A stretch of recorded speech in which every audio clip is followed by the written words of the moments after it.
Hey, Good News family. This is Tana Heineman, the host of our Now What podcast. Our desire is to walk alongside you as we grow together in our understanding of God and His Word.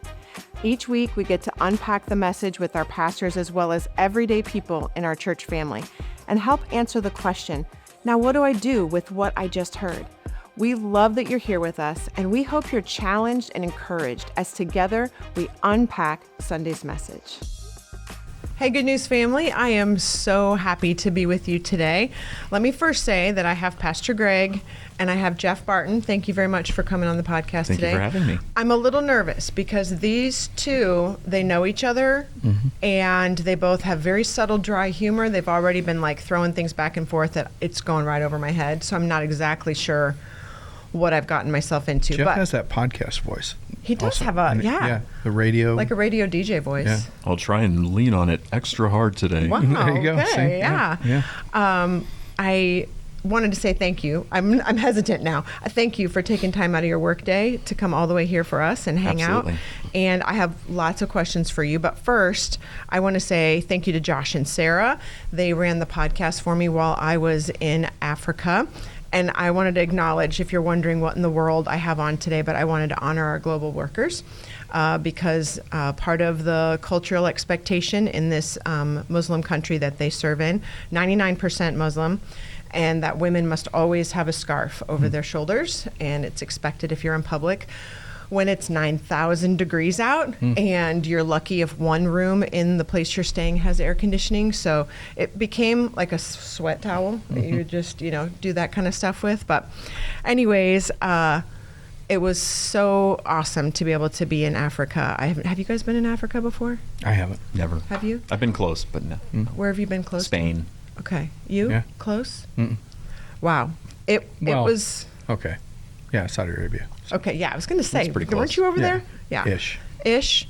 Well, it's on the other side of the world. Let's put it that way. It Yeah. took us, due to some flight cancellations and weather issues, it took us over 50 hours to get home. So that was glorious. But don't let that ever deter you from taking a global trip if you've never gone.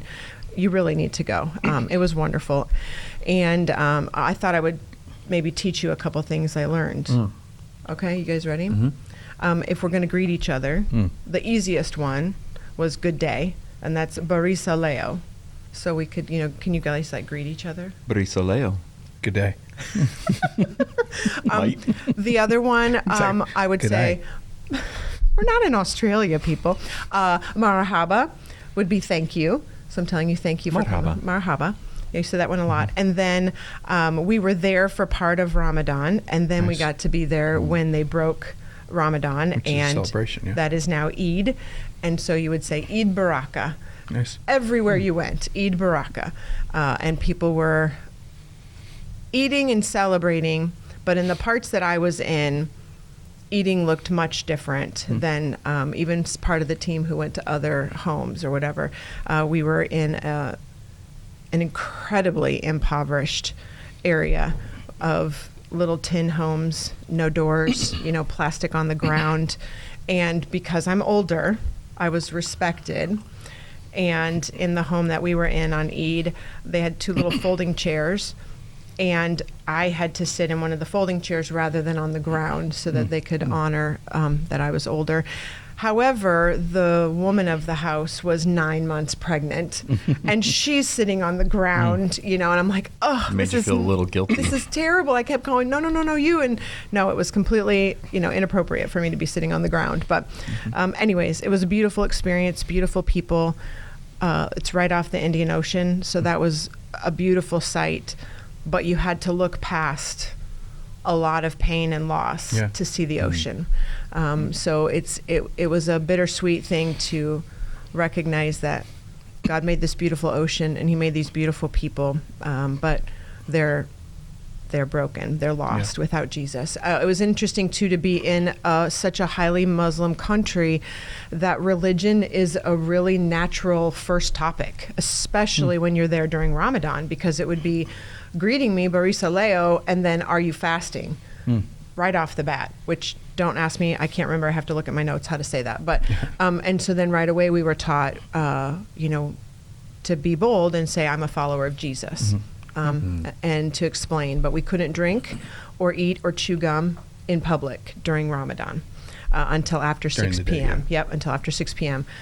Even we found out in the jungle leaves that they wanted us to smell to see what kind of leaves they were. We decided to taste them, and we were commented on for breaking fast because we were tasting the leaves. So it's a very, very strict religious practice, all in the name of earning credit with Allah. So it gives you a real heart for people to know the Jesus that we know. But anyways, that's my Africa lesson for you guys today. Yes. Here I am in my scarf, but let's transition. Geoff, we want to get to know you as our guest today. So tell us a little bit about you, your family. I don't know, how long you've been at Good News?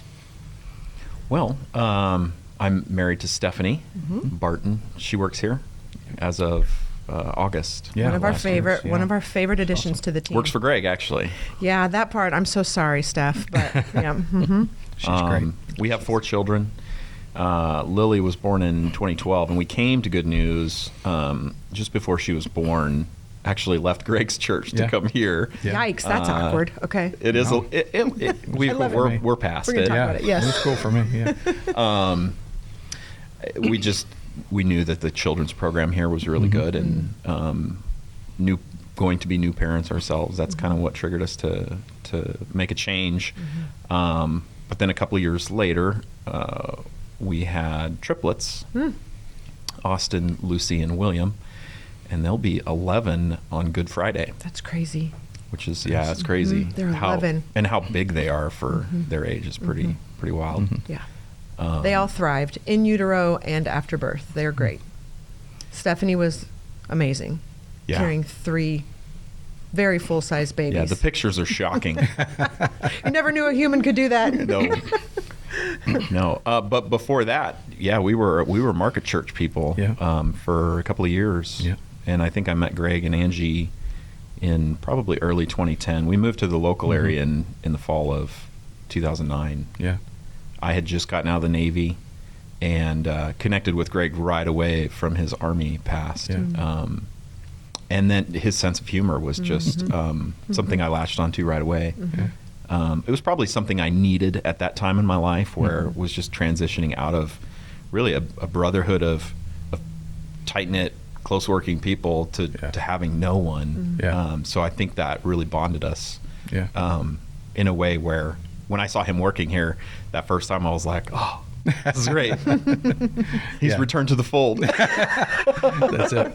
No, I always loved the Bartons. They were a huge help in, bluntly, financially. And before they had kids and stuff, we had a really small church when they came in. We never got giant, but I mean, we were really small when they first came, and so their faithfulness actually brought us through or enabled us to keep going. And so, not to call you out, hopefully that's okay, but it really, even when we talked about them deciding to come here, that was part of it, of just thanking them because they were just that. So I've always been a fan of go where you know you're supposed to be, and be faithful to that. And I think that's actually what I said even then too. So getting to hang out with them and be a part. And even when we were looking for the position Stephanie has, when I became aware that, oh, this actually might totally fit, I would love that. So she's fully capable. So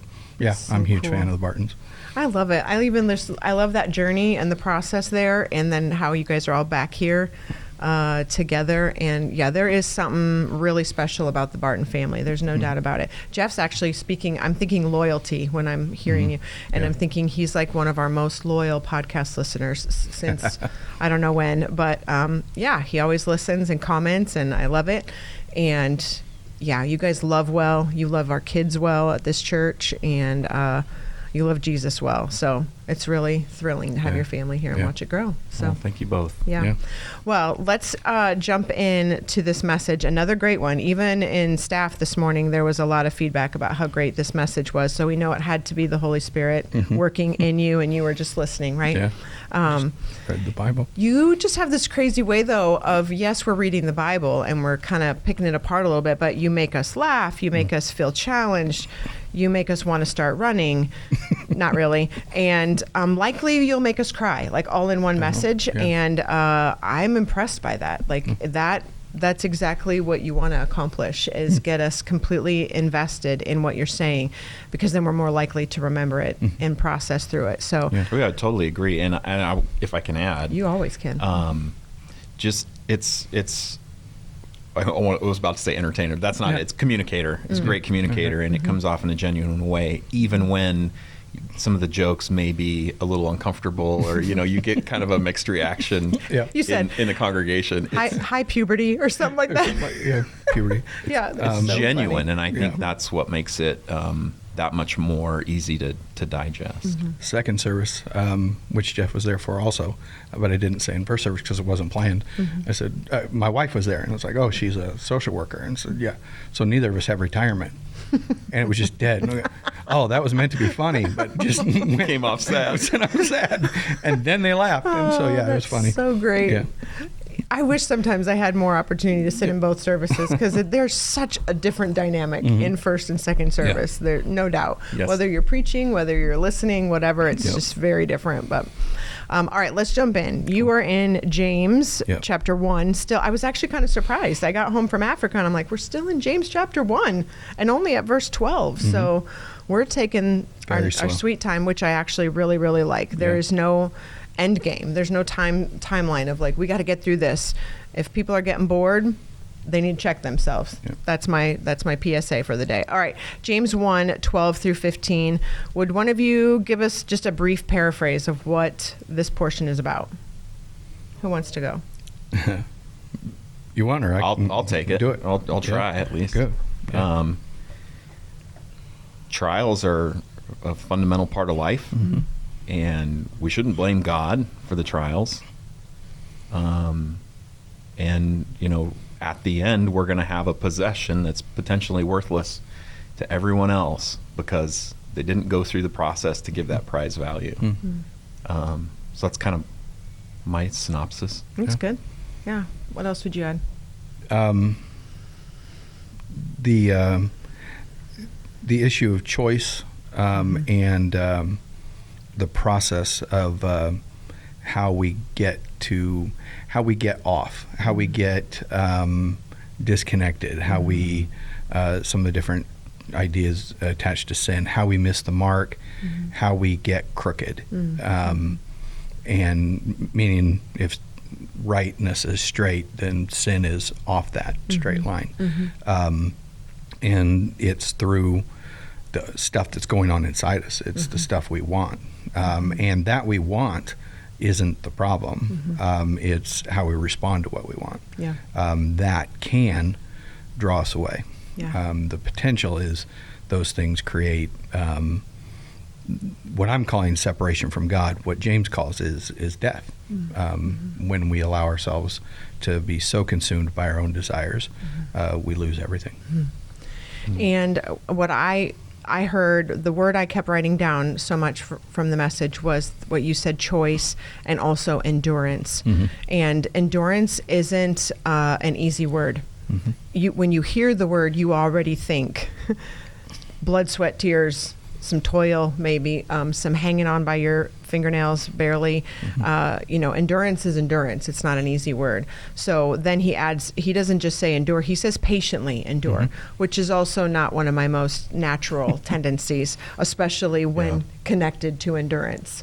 Well, I think endurance, and James points this out, I think clearly, is that you can't necessarily have endurance until you go through the trials. Like you were saying, you can't run 5 miles and then stop and then it be expected to run 26 after only ever having run 5. You get to 10 because of sheer willpower, but endurance is built up over time, and that's what those trials are. The trials are the things that get you the endurance to be able to push through the hard stuff. Totally agree. So tell me again, where do tests and trials come from, and where do temptations come from? Because those are both mentioned in this section. Great question. We're going to, this will be opinions based on my understandings of those words in English. Okay? Good. And I don't know why I need to differentiate all that, but I do. So your first one. Where do tests and trials come Tests from? and trials. Okay. So we just, I think they come from multiple sources. I think it's would be okay Bible to think that God does test us. There are some scriptures or some narratives that kind of point toward that. I don't think Job is one of them. Like I went off on in second service, but I think I'm splitting hairs with that. I'm not if somebody thinks that he was tested, that's fine. It's about the purpose then, and the end sort of result. Within those trials, let's say it's from God. It's not an issue of God trying to figure out if you have it, if you can hang, or do they have faith? Because he knows you can, right? Yeah. If anyone knows, it's him. So who then is figuring it out? Us. It's us. Yeah. I loved that when you said that. Sometimes we have to learn hard lessons by ourselves. Like we can't necessarily learn everything by observation. Yeah. We have to experience it. Yeah. And it's there's a line there for me, because sometimes we want to connect what is happening with how can I say it? Its purpose, its cause, and its purpose, and its meaning, and as a result, we could say, okay, you growing is the reason for this thing. And to bring too much weight to a conversation, I have always pushed back hard on that because of my mom dying when I was 11. And I go, so my mom died so that I could go through this and become a stronger person? That's the... And I go, that doesn't hit right at all. And it's not just because I didn't want my mom to die. It's because that actually doesn't follow. It doesn't do the work that would do. So I do think we're the ones that assign meaning to things. And I think that's what, at least from this perspective, I think that's what the choice of attitude and the choice of I'm going to believe when I don't understand. Sometimes over time we get more understanding. So anyway, trials and tests, and then temptations. James is pretty clear; they come from within. But that's why it's tough, because there's a root word in Greek that results in two different words. The first word seems to be best translated as test and trials, and second one could be test, trials, or temptations. And so it's just a weird, when it's come into English, it ends up giving us some challenges, I think, about how we think about things. Sorry, I'm rereading the scripture. So is it too naive or simple then to say that tests and trials, if we do want to say in some instances maybe they come from God or they're allowed to happen by God, but are they just part of living in a natural fallen world, or is that too simplistic of a statement to say? I don't think it's too simplistic. I think it is the fact that I don't even think it's necessarily. I think the fallen world helps us, but I don't know that the original Eden thing was meant to be that easy. I think it was meant to. The work had to be done. Yeah. And there had to be community that did it together. So even before sin, there would have been. We had a job. We have to grow this garden. Yeah. So would there have been weeds? Don't know. It might have been the idea of making it submit would be tend this garden is one of the translations, or not translations, but idea translation of what is going on here. One of it could have been a symbol to say, no, you've got to. I'm giving you this. I'm actually training you to be like me and take care of this, protect it, things like that. That's a good point. I don't know. I actually prefer the simple explanation. And it reminded me that one verse in 1 Corinthians 10:13 that you didn't tie to this message at all, but certainly could have. Yeah. Can I read it? It's Yes, in of the New course. Living Translation. It says, "The temptations in your life are no different from what others experience, and God is faithful. He will not allow the temptation to be more than you can stand. Mm-hmm. When you are tempted, He will show you a way out so that you can endure." And I think for most of my life, I have probably over-spiritualized things. Mm-hmm. And by over-spiritualize in this context, I mean that every time I'm dealing with a temptation, that I've got some, some little red devil on my shoulder saying, Yeah. "Hey, you go do this. Yeah. You'll really like it," or whatever. Yeah. That's not what James is saying at all. James is saying really the complete opposite, that those desires, those temptations are from within because of our fallen nature, right? Because we live in a fallen world. And so that was one of the things I've been processing, a lot of yesterday and then right now was, okay, I like that much better. Because if I know it's just me competing against me, I think that's an easier temptation to deal with. Yeah. And I can go to God for help, right? Nice. Like, Yeah. I can pray, "God, show me the way out because I'm at a breaking point." Yeah. And Yep. He's promised that He'll do that. And I think that's a simple perspective that could be helpful for me in particular, but a lot of people out there who may think of, this cosmic fight between good and evil. And I do think there is that, but in the moment when you're, what is it? Tired, hungry, Yeah. Oh. lonely, Angry. angry. Yeah, halt, right? Yeah. halt, Hungry, angry, lonely, tired. yes. Right? Something In like those situations, like knowing that you can do this, you were built to do this, and you have help. I think Yeah. that's a simple explanation that I think a lot could help a lot. That's all I had. I love it. Bringing some of the Paul stuff in, man, then there's, just totally lost my train of thought. I Shoot. got stuck on something as I was going through it. It was brilliant. brilliant, It was gonna right? change You've told me that lives. before. That's what it was going to do. So close. Well, you even said the devil didn't make you do it. You wanted this. Absolutely. Yeah. If you want him involved, then he presented it to you. The Old and New Testament version of Satan is the accuser, but the one in the way. When it's a story, maybe not a lot of, but Balaam and the donkey. Sure. The angel is said as he's a Satan. Okay. So he's blocking the way of Balaam.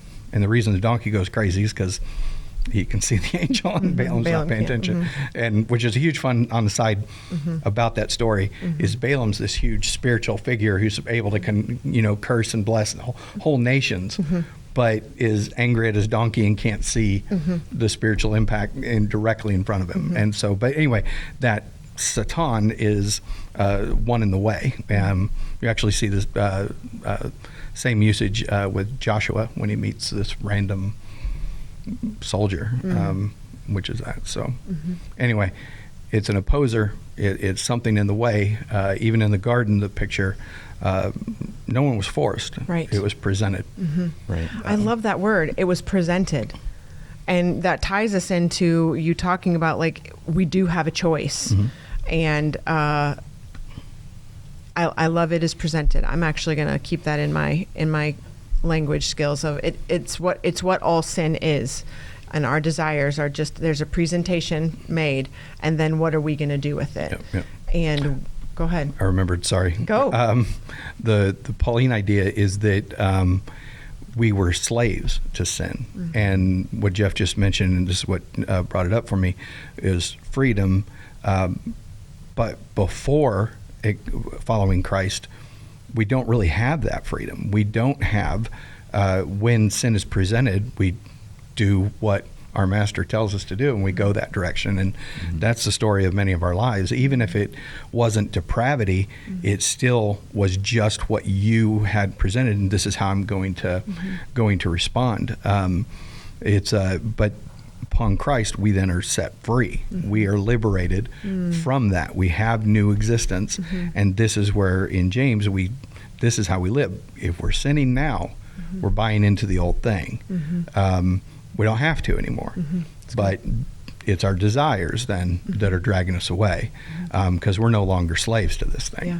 We used to be, no longer. It's like I've read recently, just even the whole being a new creation. It's not that so the old man is dead and we're a new creation in Christ. It's not that we're trying to beat to death the old guy, or we're not trying to beat the old guy into submission to this new way. No, we're no longer living from that guy.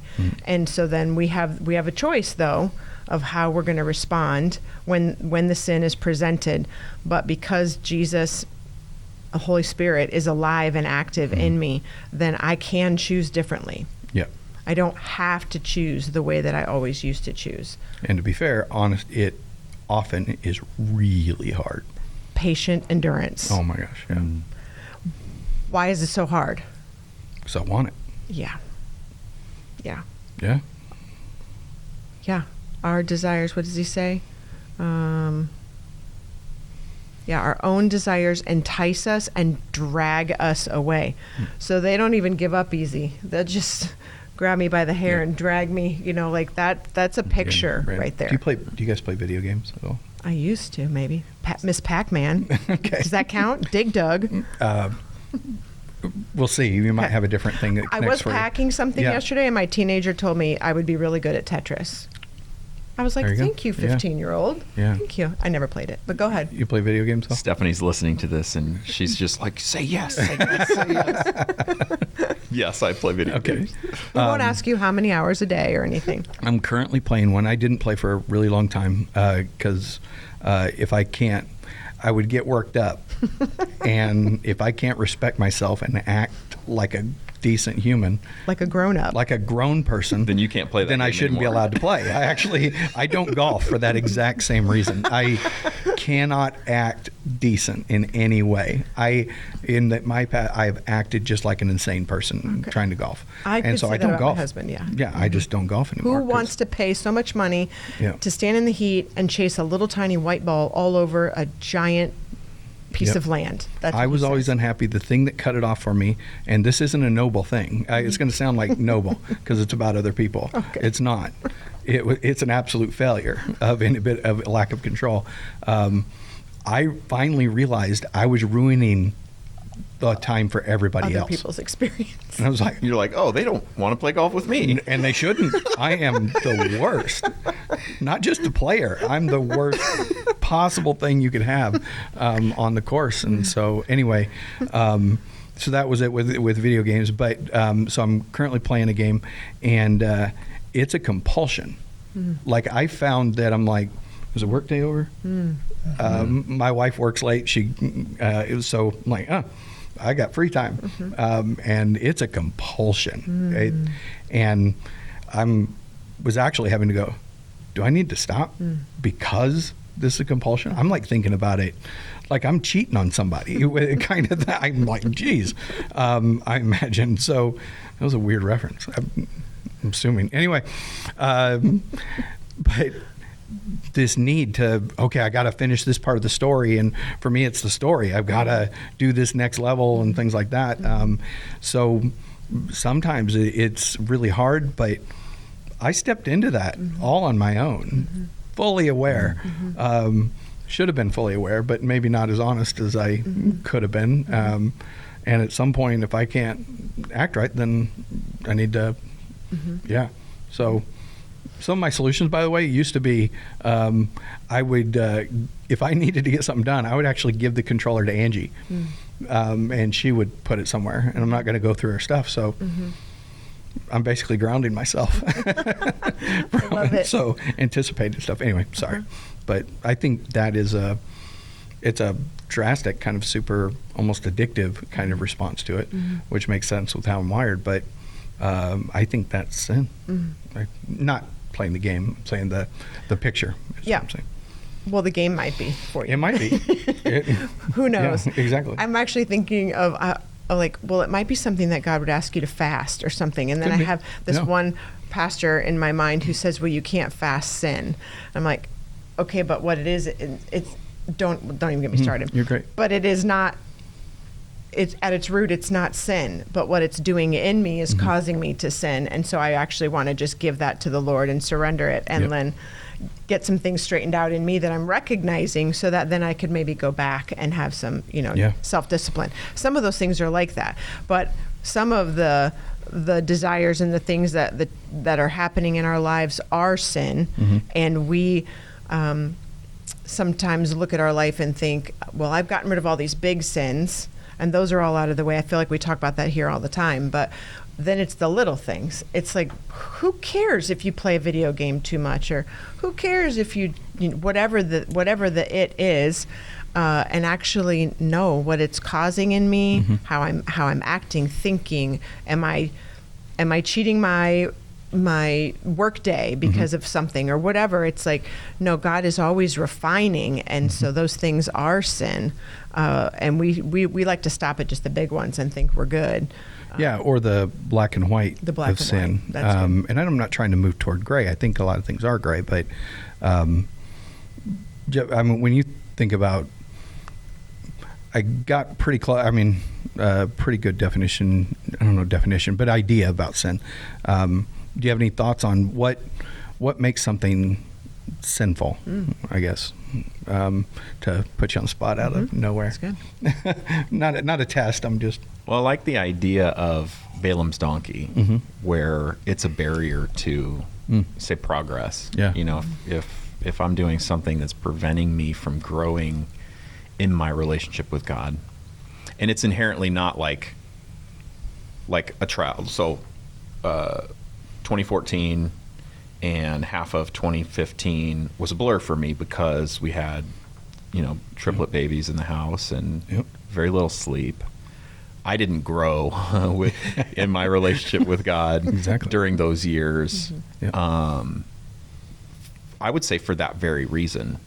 Now, that was probably tied with, a lot of other stuff that was going on, but that's a barrier. That's not what I'm talking about. I think that was clearly a trial that helped me grow as both a dad and a husband, because, there's the kids' needs and my wife's needs. And I had to contend with both. Yeah. And often they were interlaced, right? Yeah. So, but the barrier toward that relationship growing, I think, could be sin. Yeah. I don't think it is all the time. And then there's the clear written in stone tablets sin, which is a different level, right? Yeah. I think that covers it. I mean, for the most part, like, I think you have to look at your life. Where am I suffering? Am I suffering at work? Well, what's going on there? Yeah. Am I suffering at home? What's going on there? Yeah. I think the cause of those root causes are probably sin. I think we should be constantly improving our relationship with God, our relationship with others, our standing in the community, and I think they're all intertwined. And I don't think you can divorce yourself from, what I'm doing over here in this niche part of my life is unrelated to this other part in my life. Yeah. So I go to work every day, and my productivity at work, if I'm not doing what I know I need to be doing, that's sin for me. Yes. And I would submit that for the majority of people, the same. Yeah. I may be successful at work, but if I'm not doing my best, like when we're rated at work, and a successful employee is kind of looked down on. They say, "Well, you're just successful, doing everything you've been told to do, but not really going above and beyond." Meet standards. Yeah. Military terms. Yeah. Meet standards means about to fail out. Exactly. Yep. And so, I think we ought to be going above and beyond, saying, like, what can I be doing that is going to improve this mission a little bit more than it would have if somebody else, like we're in this role and not me. Yeah. I should be better than that person, whoever that may be. Yeah. I think that's a good work example. A home example is, how are my kids doing in school? How are my kids doing in relationship with others? Yeah. I think a lot of that depends on how well you parent. And if you're cashing it in, that's probably sin. Yeah. So those are two examples. Yeah. So I think it's a litmus test, right? How well are you doing at work? How well are you doing at home? Yeah. And then everything else in between. Yeah. Again, pretty military, but a lot of business too. What's the mission? The effort required is often defined by the current mission, and it doesn't. There's a general one. We're going to be people of God. Okay, great. But then it's be people of God while you're dealing with something medical or something like that. When your spouse is dealing with it, and so for you guys are pretty open. I won't go into details, but because I don't know all of them, but that there were some struggles medically within for Steph, and so the mission for you had to change. Following the video games and stuff, if you decided that your video games were more important than taking, I'm guessing, had to take on roles you hadn't taken on before. Suddenly you have a lot more responsibility. Yeah, I had to up my game. Exactly. This is mission critical for you not to, when you know you could have and you know what you should. James actually defines sin this way. Yeah. So we'll get there, in like 8 months. But that for you is sin, to know the good you ought to do and not do it. This is sin. Go ahead. I was just going to say the consequence of not upping my game in that particular scenario was I lose my wife. Yes. Yeah. Which is a different consequence than, say, something that's seemingly benign and I lose favor with God, right? Like, well, what does that really mean? Yep. If I don't up my game at home, I lose my wife. Yes. Yep. That should be a strong motivator for a lot of husbands. Yeah. And it's scalable, meaning maybe it's not lose, but it could be I damage relationship. And some of those become, not to do marriage counseling for the audience, but some of those become relative to the situation. And so it becomes, how are we speaking to each other? How are we integrating each other? But then there's ones where, like we're talking about, no, one is hurting, and so the other has to really come in. And so when I call it scalable, you can take that concept of how do I maybe turn it to positive, maintain relationship with my wife, or maintain integrity of family or something like that, and go, oh, wait a minute. Okay, I can get when there's huge consequences, but can I be wise enough to recognize that I don't need a 10 to be going on?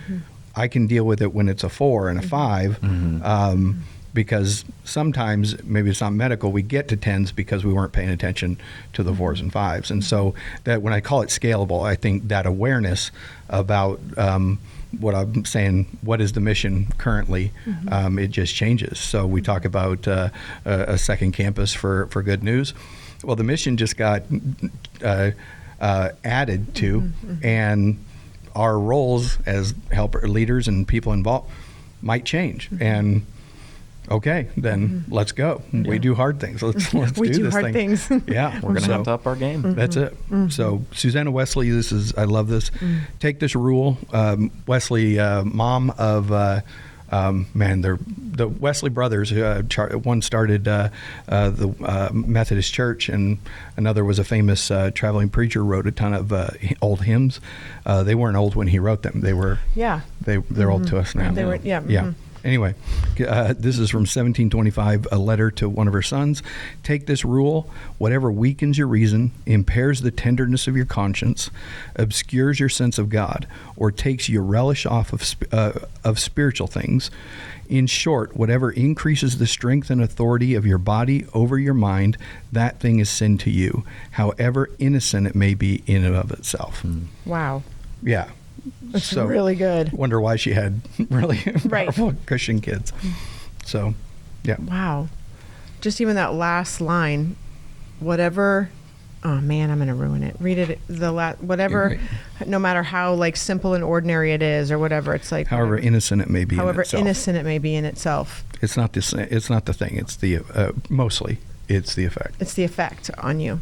And that's why it could be okay for Geoff and not okay for me, because they have different impacts, different the ripples they cause have different Yeah. are affecting different things. There's I really want people to hear that, because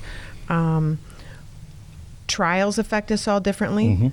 Temptations affect us all Yep. differently. Yes. What sins call to you that don't call to him, that call to me, whatever, like it's all different. And even earlier when you guys were talking about what is sin, my thought was also like, who are we comparing ourselves to? And success and all of that. It's like, you know, I need to be comparing my life to Jesus, not you. And I've done it plenty in my life of striving to be like somebody else, wishing I could, you know, she looks like she's got it all together and she never raises her voice and whatever. Well, she's also wired completely different than me. Yep. But it took me decades to figure that out, because I also would say, well, that's not an excuse. It's not. It's not an excuse, but I'm still not ever going to look like that person. Right. And recognizing that whatever ordinary thing, however simple it may be, if it has control over me, then it is sin. Yeah, if it's moving you away from the things of God. Yeah. In any way, and that requires a level of honesty that also has to be developed. Yeah. Because that's not common to be that self-aware. And complete surrender, because then if you choose to ask the question and be willing to listen to the answer, then there is responsibility with what he says. And am I willing then to change my habits or walk away from a friendship? Yeah. You know, those kinds of things, because I'm not being who I need to be when I'm with this person, or when I'm doing this, or maybe it's a job. I need to walk away from this job. Those kind of things. Absolutely. Have you guys ever had to make a decision like that? Some of them have been forced on me, and then I realize that that's a decision I could have made. Okay. Yeah. Yeah. I might have to get back to you on that one. Okay. Yeah. Yeah. I can remember when my life was shifting, when I was following Jesus, but I certainly was wrestling out what lordship looked like, and had to walk away from a job. I was a single mom with a 1-year-old daughter, and knew that if I stayed there any longer, I was going to get myself right back in the same mess I was in before.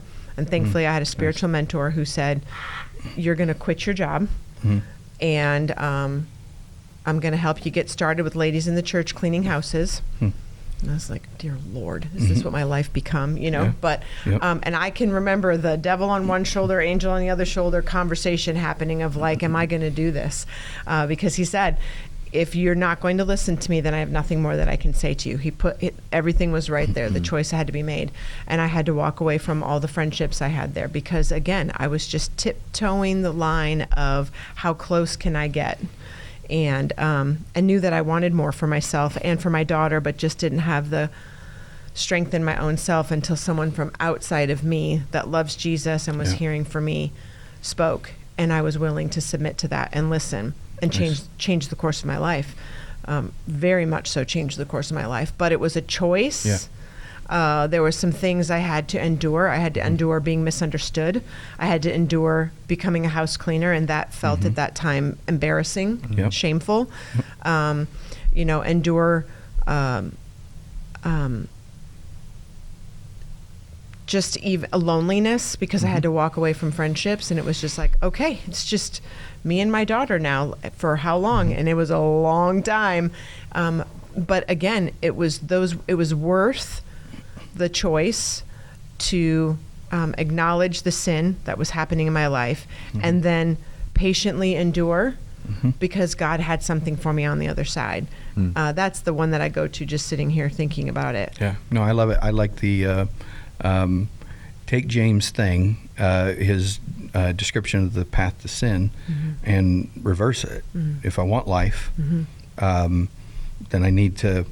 What needs to happen is I need to get that to be such a thing that it becomes adult, that it grows in my life, that become the desire that I'm causing to happen, and it'll feed into actions. But it's not because at some level you have some hope, but at some level what you're talking about, where you're at now compared to where you were at then, you couldn't conceive where you're at, right? Yep. That wasn't a thing, you know. Yep. And so it's blind trust into something really, really hard. Yeah. That is sometimes the path. It's doesn't necessarily feel good, but it's very, to me, I don't want to blow it up too big, but it's very Abraham. It's, hey, go with me. I'm going to take you here. Take you somewhere new. And you need somebody else to come alongside and say, no, I've walked some of this path. You can do this. Yeah. There's going to be nothing easy about this, but let me go with you. Hearing you say Abraham, even I have global workers on my mind, of course, because I just got back, and it just even thinking about them and the 12 years and 8 years respectively for this team who've been living on the other side of the world and patiently enduring in a 99% Muslim country, seeing any fruit of their labor. And so us being able to be there and just kind of observe the heat, the reality of you can't even buy groceries necessarily ahead because you don't know when the electricity is going to go out. And you go to the grocery store amidst insane traffic. What is it? I don't love the rules of driving here because I like to break them a little bit, but boy, am I so thankful for them. Yeah. Because holy smokes, in other countries, it's a free-for-all. And just the chaos that they have to live through. And then watching them with years of learning a new language still running into a little bit of a hiccup of like what we're trying to find here at the grocery store, or even having us try to communicate if we're trying to make a purchase in the market, and thanking God that I have my phone and I can say Ralinga, which means how much, but then I can put it on the calculator and have them type in 12,000 francs or whatever. I'm like, okay, now I got to do that math. But anyways, just thinking about this is their everyday life. Yeah. I have an end. I know I'm going home to air conditioning and food in my refrigerator whenever I want it. And tornadoes. And no, stop it. Rarely a tornado. Blizzards in March. You know, and okay, you said blizzards, but I heard lizards because also lizards are running Out there. around in their house, you know, like mice in my room and just things like that. I'm like, I found myself literally saying, what is my life? Because they are patiently enduring through trials and hard things because they said yes. So it doesn't even always mean when we're in a trial and we make the choice to patiently endure and to trust Jesus, doesn't mean immediate relief either. And endurance means you might be called to run the full 26 miles of the marathon and nobody's there to cheer you on. There's an element of meaning, though, to me, in those choices. Like you do, if you have to go through a hard thing, okay. I mean, I don't have a choice. Right. But I'm not opting for this. But if I choose to go to a hard thing, I choose to go to training.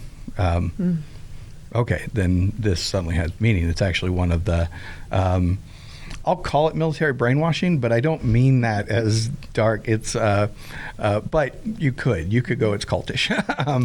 But how do you convince people to that going and dying and potentially dying, but not just that, we talk about that, but potentially killing somebody else or injuring somebody else, and so many things is good. You actually have to convince them it's good to some degree, and then as a group, this is some of what it does, and so you become a different thing based on the choice, and there's meaning attached to it.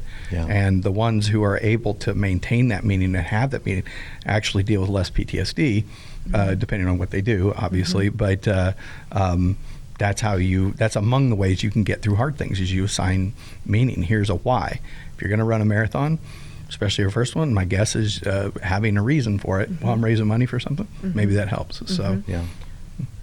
That's really good. I forget that I'm sitting here with two military people and like, like how do you brainwash yourself to think that, but attaching meaning. So I'm thinking ahead, like we always end the podcast with, what are my takeaways? What do I do? And we've been talking about this habit stacking of what am I intentionally going to think, say, and do? And one of them needs to be attach meaning, maybe, to the decision I'm being asked to make, the choice I'm being asked to make. Viktor Frankl's little book called Man's Search for Meaning. Okay.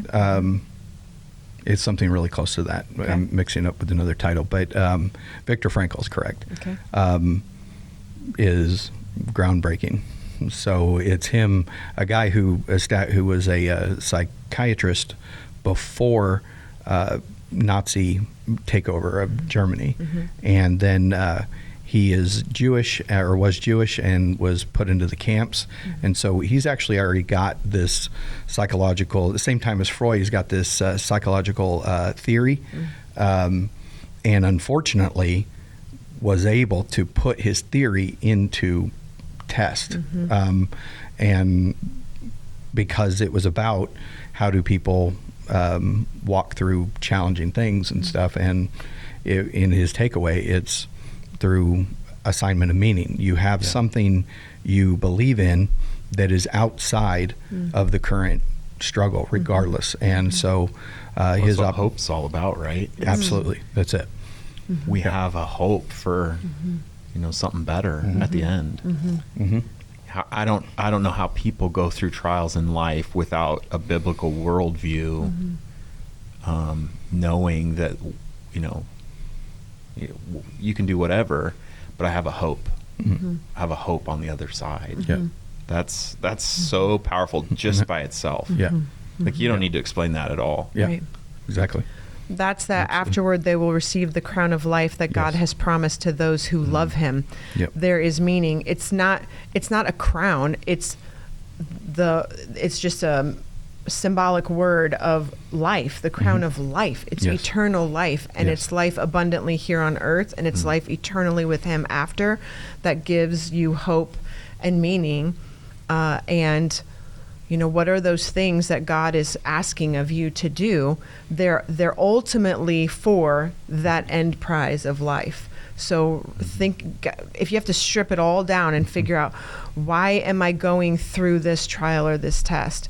I know that God is always working things for my good. What does the Bible say? And then having to work your way back to what you see in your own situation. Why would God be working in this area? What is he wanting to do? And then that gives you hope that sometimes too, the trials that you're in, it's like, when I can have a rational moment, it's like that the God of the universe would take time to help teach me this for my good, and his mission is such an honor. It kind of can change your perspective a little bit.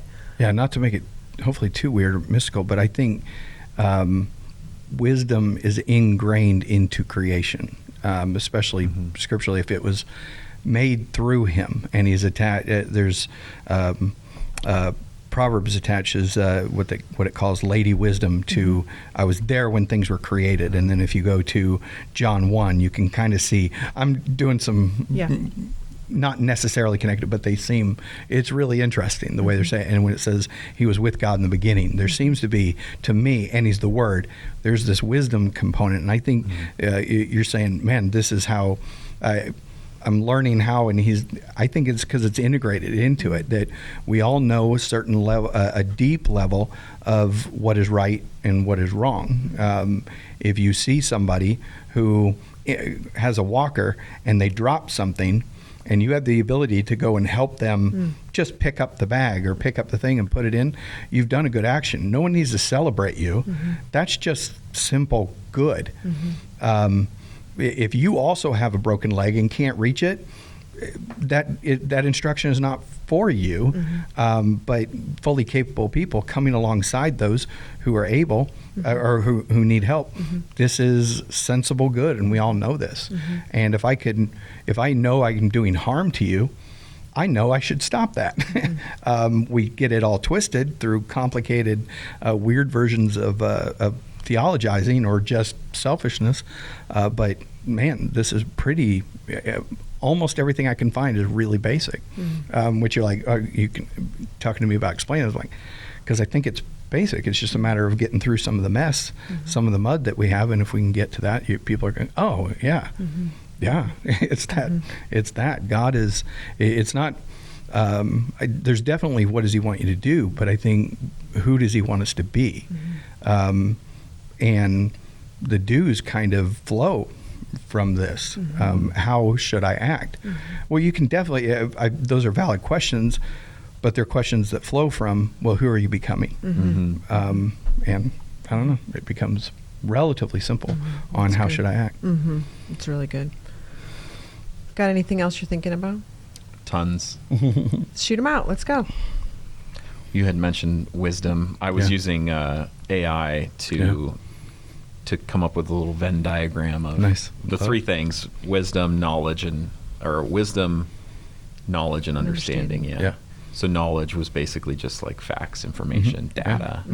Understanding was being able to put meaning and significance to the knowledge. Interesting. Yeah. And then wisdom is the ability to grasp the meaning and the significance, or I'm sorry, the ability to apply knowledge and understanding with good judgment and insight. Yeah. And I think it's an invaluable commodity that only God can give people. Yeah. Yep. And so you see lots of people are, on podcasts or whatever, where they'll have a lot of knowledge or some will have a lot of understanding, but maybe they lack the wisdom and being able to, practically apply that. Yeah. They're all successful in their own rights, but Yeah. I think of people like, oh shoot, I forgot his name. We'll come back to that. Cool. But I'm fascinated by it because there's a God element to wisdom. If wisdom was there in the beginning, like you're saying, then it's inseparable. And that He gives it freely to those who ask is insane to me because that's what we need in life to succeed. We can depend on the Lord for anytime we're praying for something and like, well, the Lord hasn't spoken to me yet about this thing. But if you have wisdom, you don't necessarily need Him telling you every step to take because you know the steps to take that make whether logical or just common sense. Telling you in the sense of I jokingly, you probably heard me say it at one point, what is God's will for my life? Well, I don't want to tear away from that question, but sometimes, for example, say you start having pressure in what you think is your bladder, do you need to pray about this? Right. You don't. I do pray. I'm not diminishing that. I'm simply saying that when you know the thing you need to do it. Yeah. Reminds me of the story about how God sent a helicopter to the people on the roof during the flood. Yep. God, where were you? Send 3 helicopter, a boat, and whatever. Yeah. Exactly. This is funny. Yep. What else you got? I was thinking one thing earlier, and maybe it goes back to your question that I asked to maybe come back to that. I had a boss during the time where the triplets had been born. I mean, he was my boss. His name's Rob. So Rob, if you're listening, this is you. He told me one, and I hated it. I absolutely hated it. But he said, "Bloom where you're planted." Because I was getting, at that point in my life, I was getting really antsy. I wanted to do something different. I was not content at work. Wow. I joke with my coworker Randy that the old Geoff was completely different than new Geoff. And there was a distinct time in my life where I made a conscious change to accept the calling of on my life that God had made. And that didn't happen until the triplets were 2 and 3 years old. But at some point I realized I'm in charge of this family, and I have to take care of myself. Yeah. I have to be the spiritual father that I need to be in order to raise them up to be, contributing members of society. You know what I mean? Yeah. So 2017, I read through the Bible in 9 months, and it was the first time I'd ever done so. And, Nice. and looking back, kind of feel a little ashamed that it took me 37 years to get there, because I grew up in the church. Yeah. There wasn't a time in my life where I don't remember Yeah. going to church all the time. My dad was a pastor, so it was kind of hard to avoid going to church. But that was my moment. That was the watershed moment in my life, and a lot of things changed. All of them for the better. Yeah. I wasn't a very, and so Stephanie met me before that change, right? Yeah, so yeah, she kind of saw who I was, or rather probably more the potential that I had, and still growing. But that bloom where you're planted comment at that point in time, I didn't like it. Yeah.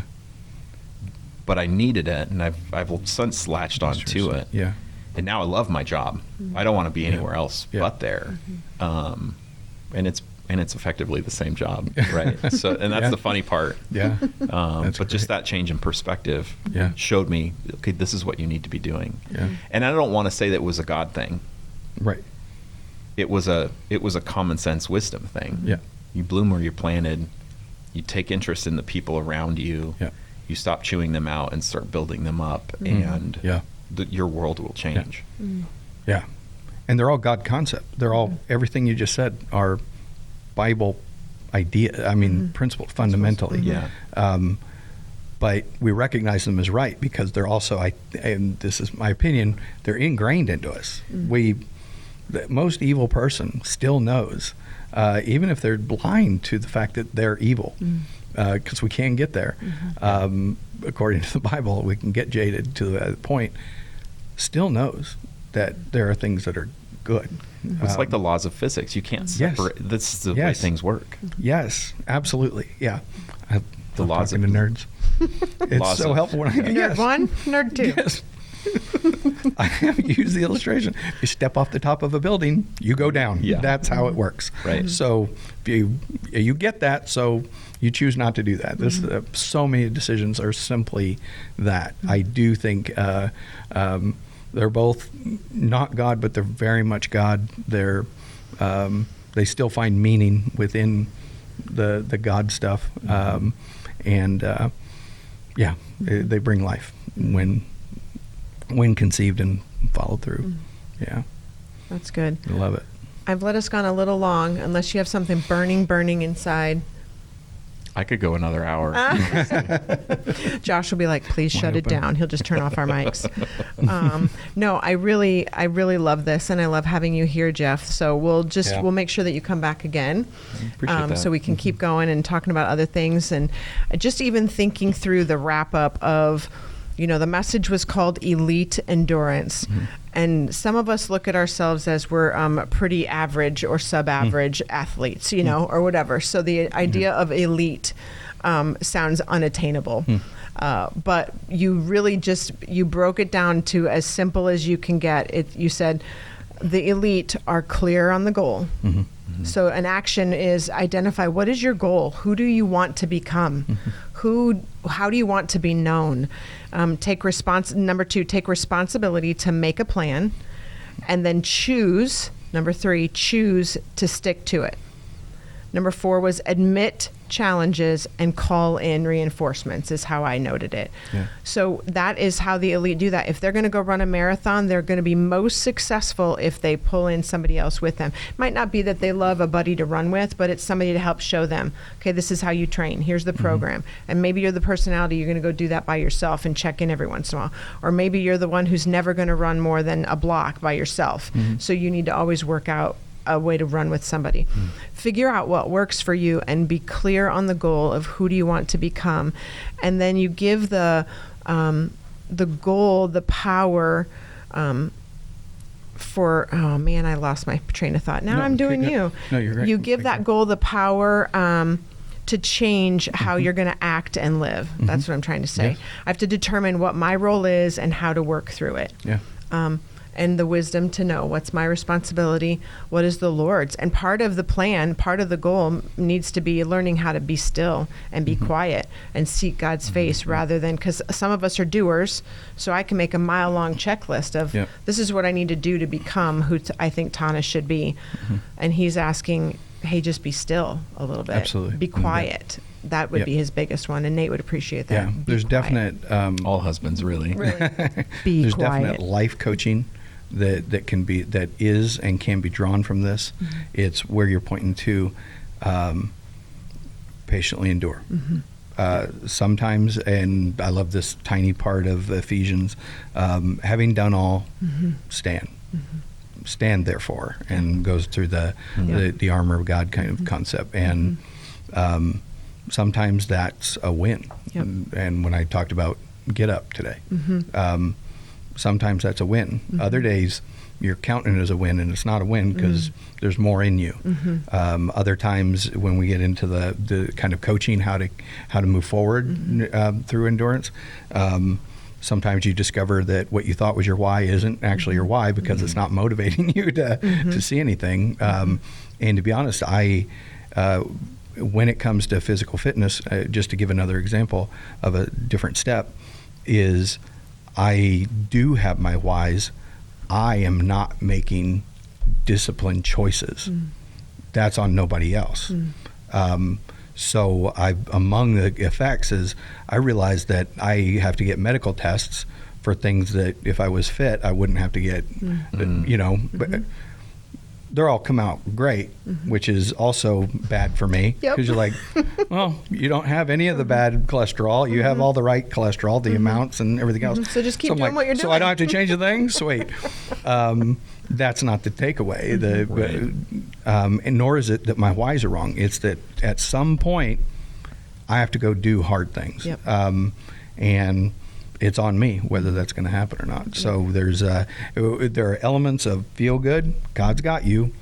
There's also elements of it may not feel good because you need some discipline. It's and you so gotta true. Get right. That's so good. Sometimes we think we're going to come to Jesus and everything's going to get like, oh, easy. I'm just going to lay on a cloud all day. No. You've been made to do hard things, and he's called you to do hard things. Jesus did incredibly hard things. So I don't know how we think we're going to get away with not. But in knowing that there's a treasure at the end of that hard thing, should be a lot of motivation to go. Just jump right in, do the work. Do the work. Well, thank you guys so much for being here. Thank you, listeners. We hope you enjoyed today, and we will chat again next time. Thanks again for joining us today. It's a big deal to us that you intentionally bring us into your busy lives each week.